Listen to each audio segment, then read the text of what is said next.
Hello guys, good morning to everyone. कैसे हैं आप लोग। द वुड इंडस्ट्री में आपका स्वागत है। और आज की मूवी जो मैं एक्सप्लेन करने वाला हूँ उसका नाम है cube the death game. But before starting the video, अगर आप मेरे चैनल पर नए हैं तो मेरे चैनल को सब्सक्राइब करना ना भूलें। Click the bell icon and hit the notification button. Let's start the video.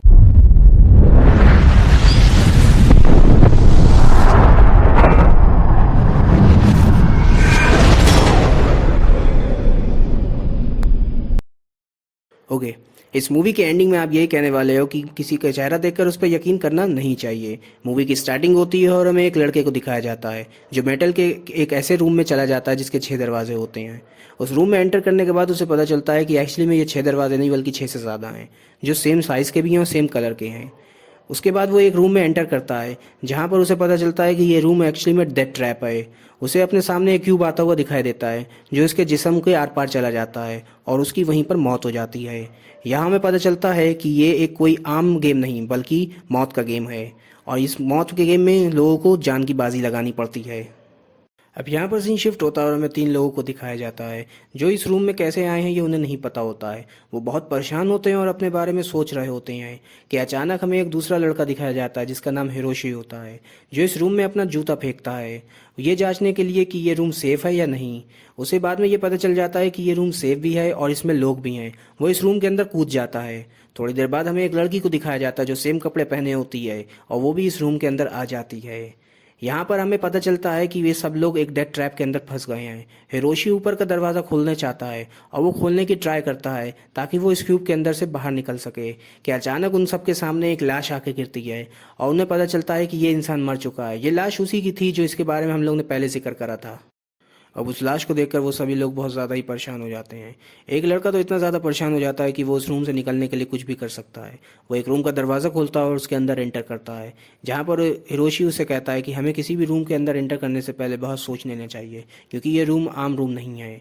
जहाँ पर वो लड़का अपना जूता फेंक कर उस रूम को चेक करता है और अचानक उस रूम में आग लग जाती है और उसका जूता बिल्कुल जल के तबाह हो जाता है।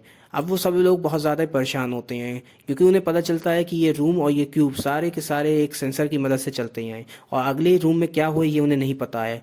वो कुछ भी हो सकता है और उनकी मौत भी हो सकती है।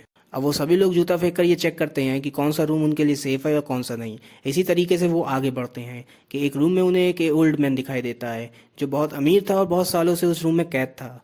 उस ओल्ड मैन को लगता है कि ये सभी लोग उसे बचाने आए हैं, लेकिन उसे बाद में पता चलता है कि ये सभी लोग उसी की तरह कैद हैं।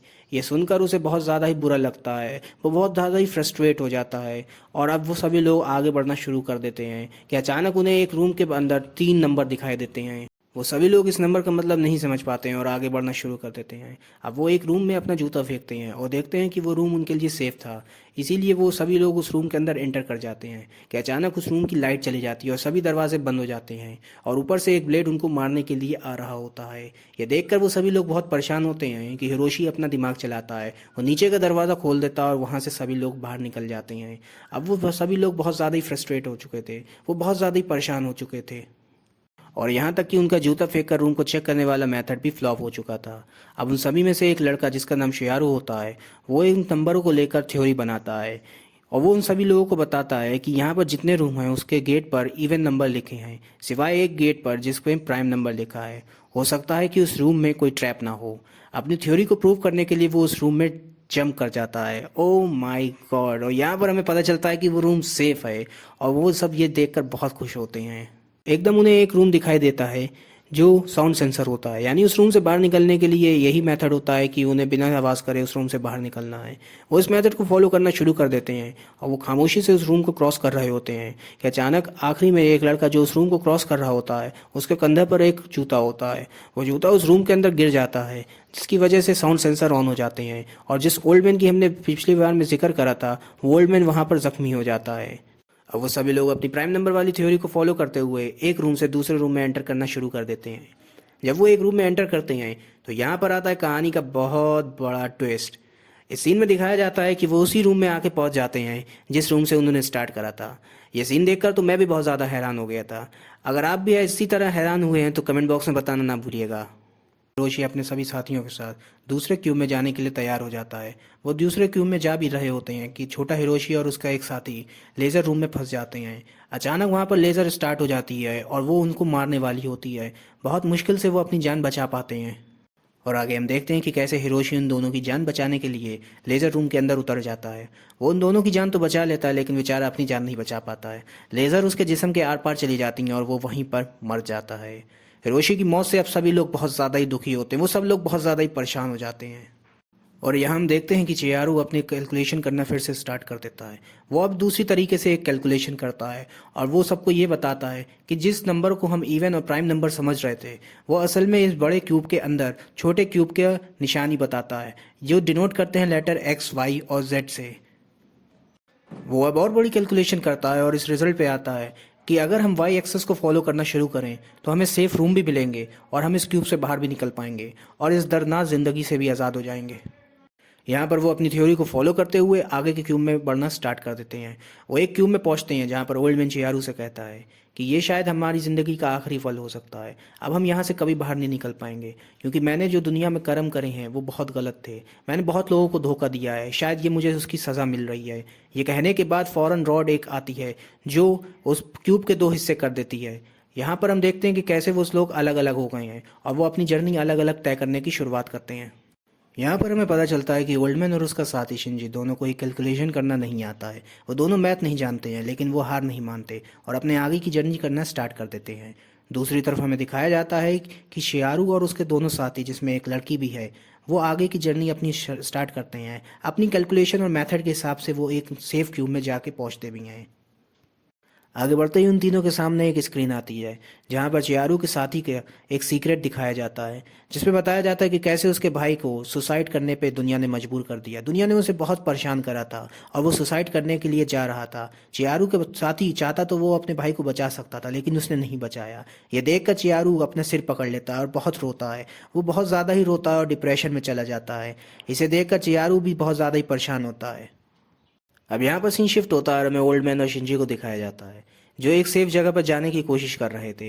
यहाँ पर ओल्ड मैन शिंजी से कहता है कि जवान लोग काफ़ी जज्बाती होते हैं। ये बात सुनकर शिंजी को बहुत ज़्यादा ही गुस्सा आ जाता है। वो उस ओल्ड मैन का सिर पकड़ता है और दरवाजे से इतनी बार मारता है कि उसकी मौत हो जाती है। दूसरी तरफ हम देखते हैं कि चियारू अपने साथी के ऊपर बहुत ज़्यादा ही गुस्सा होता है। वो उससे कहता है कि तुम एक बुज़दिल इंसान हो, ना तुम अपने भाई को बचा पाए और ना तुम यहाँ से निकलने का रास्ता ढूंढ पाए। चियारू बहुत ज़्यादा ही डिप्रेशन में होता है, इसीलिए वो नीचे का दरवाज़ा खोलता है और एक डेथ ट्रैप में जाने की कोशिश करता है। वो उस डेथ ट्रैप में कूद भी जाता है। दूसरी तरफ हम देखते हैं कि उसका दोस्त, जो अपने भाई को नहीं बचा पाया था, लेकिन वो चियारू को बचाने में कामयाब हो जाता है। वो चियारू को बचा लेता है। अब ये लोग अपने आखिरी की कैलकुलेशन करना शुरू करते हैं और क्यूब का आखिरी हिस्सा भी ढूंढ लेते हैं। ये देखते हैं कि एक क्यूब लिफ्ट की तरह यूज़ हो रहा है।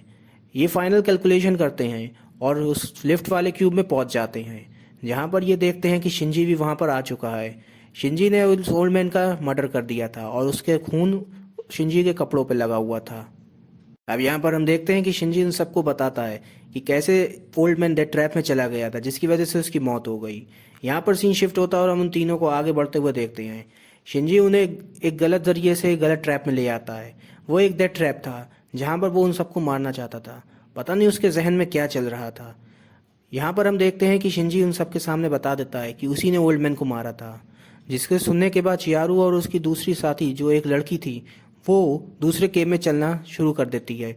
यहाँ पर चियारू का दूसरा साथी को शिंजी पकड़ लेता है और उसे बहुत मारता है। उसका दूसरा साथी शिंजी से कहता है कि तुम मुझे इतना क्यों मार रहे हो, मैंने तुम्हारा क्या बिगाड़ा है। जहाँ पर शिंजी उसे बताता है कि कैसे वो दुनिया ने उसे बहुत ज़्यादा ही परेशान करा। वो अपने मालिक की दुकान पर काम करता था और हर रोज़ कोई ना कोई उसे परेशान कर कर जाता था, इसीलिए वो डिप्रेशन में भी चला गया था। अब वो जीना नहीं चाहता है और किसी को जीने भी नहीं देगा। ये बात कहने के बाद वो चियारू के दोस्त, जो कि ज़मीन पर लेटा हुआ था, जिसे शिंजो ने बहुत ज़्यादा ही मारा था, उसका गला दबाना शुरू कर देता है।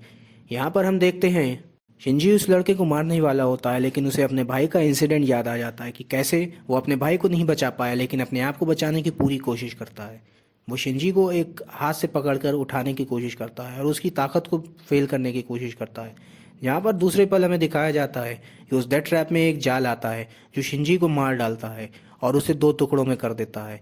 यहाँ पर हम देखते हैं कि वो तीनों अब बाहर निकलकर सेफ रास्ते पे जाने की कोशिश करते हैं। लेकिन डेथ ट्रैप से निकलना इतना आसान नहीं था। चियारू का साथी वहां पर फंस जाता है। वो उन दोनों को तो बाहर निकाल देता है लेकिन खुद अपनी जान कुर्बान कर देता है उन दोनों के लिए। ये देखकर चियारू बहुत ज़्यादा ही दुखी होता है, वो बहुत ज़्यादा ही रोता है। जहाँ पर वो लड़की उसे सहारा देती है और अब वो दोनों सेफली बाहर निकल ही आते हैं। उन्हें एक रोशनी भी दिखाई देती है जहाँ पर हमें पता चलता है कि वो दोनों ही सेफ हैं। वो लड़की चियारू से आगे बढ़ने के लिए कहती है और चियारू से कहती है जाओ तुम अपनी बाकी की ज़िंदगी जियो। जहाँ पर चियारू उस लड़की से कहता है कि तुम नहीं चलोगी मेरे साथ, तो वो लड़की कहती है कि मुझे बाकी के साथियों को बचाना है। इसीलिए कहानी की स्टार्टिंग में मैंने आपसे कहा था कि इस कहानी में बहुत बड़ा ट्विस्ट होएगा, जिसे देखकर आप भी हैरान हो जाएंगे, क्योंकि मैं भी हैरान हो गया था। यहाँ पर हमें पता चलता है कि वो लड़की जो बहुत इनोसेंट होने का बिहेव करती थी, बहुत सीधी बनती रहती थी और सबको बाहर निकालने की चियारू से वादा करके गई थी। यहाँ पर हमें पता चलता है कि असल में ये डेथ ट्रैप उसी के बिछाए हुए थे। वो सबको मारने के लिए ये डेथ ट्रैप बिछाती थी और उसकी आंखों में सब ये मॉनिटर होता रहता था। दूसरी तरफ हम देखते हैं कि वो लड़की अब एक दूसरे ग्रुप के पास गई थी, जैसे ही वो चियारू और उसके ग्रुप के पास आई थी। और यहाँ हो जाता है कहानी का दी एंड। अगर आपको मेरी ये वीडियो पसंद आई है और इसी तरीके की वीडियो मेरे चैनल पर देखना चाहते हैं तो मेरे चैनल द वुड इंडस्ट्री को सब्सक्राइब करना ना भूलें। मिलते हैं एक अगली वीडियो में, जब तक के लिए गुड बाय।